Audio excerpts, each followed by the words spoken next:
ভাতার ব্লক তৃণমূল কংগ্রেসের বর্ষিয়ার নেতা তথা ভাতার গ্রাম পঞ্চায়েতের প্রাক্তন প্রধান বয়সজনিত কারণে আজ শেষ নিঃশ্বাস ত্যাগ করলেন। ব্লক তৃণমূল কংগ্রেসের পক্ষ থেকে তাকে শেষ শ্রদ্ধা জানানো হলেও উপস্থিত ছিলেন বিধায়ক। ভাতার ব্লক তৃণমূল কংগ্রেসের অন্যতম নেতা তথা ভাতার গ্রাম পঞ্চায়েতের প্রাক্তন প্রধান পরেশ চক্রবর্তী বয়সজনিত কারণে শেষ নিঃশ্বাস ত্যাগ করলেন। মৃত্যুর সময় তার বয়স হয়েছিল 86 বছর। তার নিজের বাসভবনে বামশোর থেকে তার মৃতদেহ আনা হয় হাতার বাজার ব্লক তৃণমূল কংগ্রেসের কার্যালয়ে। এরপর ওনাকে ব্লক তৃণমূল কংগ্রেসের পক্ষ থেকে শেষ শ্রদ্ধা জানানো হয়। এই কর্মসূচিতে উপস্থিত ছিলেন ভাতার ব্লক তৃণমূল কংগ্রেসের সভাপতি বাসুদেব জোশ, হাতার বিধানসভার বিধায়ক মানগোবিন্দ অধিকারী, রাজ্যের যুব তৃণমূল কংগ্রেসের সাধারণ সম্পাদক শান্তনু কোনার ও ভাতার ব্লক তৃণমূল কংগ্রেসের অন্যতম নেতা অশোক হাজরা। এরপর শ্রদ্ধার সাথে বর্ষিয়ার নেতা পরেশ চক্রবর্তী শেষ কার্য সম্পন্ন হয়।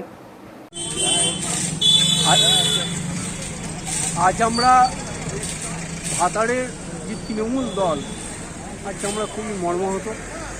কেন আমাদের রাজনীতি জীবনের যে গুরু, যে অধ্যায় শুরু হয়েছিল আমাদের রাজনীতি জীবনে, আজকে প্রথম আমাদের সেই রাজনীতির মধুরই কিন্তু আজকে ভেঙে গেল। উনি আমাদের কাছ থেকে চলে গেলেন।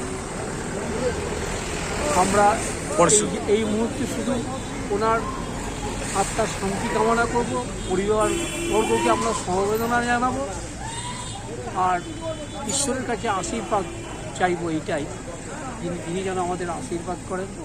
ওনার যে রাজনীতি আমাদের শিখিয়ে গেছেন সেটাকে যেন ধরে রাখতে। নামটা পড়াশোনা চক্রবর্তী। আচ্ছা, উনি কি পার্টির সঙ্গে মানে কি পদে ছিলেন আগে? উনি ভাতার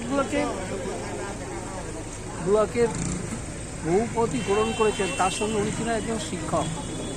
উনি শিক্ষক সংগঠনের রাজ্যের সম্পাদক ছিলেন এবং বহু লড়াইয়ের উনি সাক্ষী। শেষ জীবনে উনি ভাতার পঞ্চায়েতের প্রধান হিসাবে ভাতারবাসীর সেবা করে গেলেন এবং তারপরেই তিনি অসুস্থ হয়ে পড়েছিলেন। দলের তরফ থেকে আজকে কি কর্ম হলো? আমরা ওনার আদর্শকে টিকিয়ে রাখার শপথ নিচ্ছি।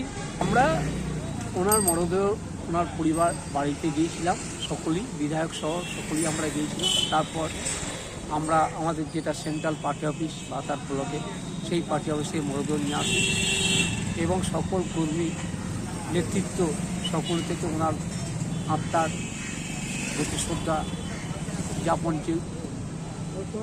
করা দরকার, সেটা আমরা যথাসাধ্য করেছি এবং শপথ নিয়েছি, যেখানে ওই ধরনের মানুষদের যে আমাদের শিখিয়ে গিয়েছে সেটা আমরা করব।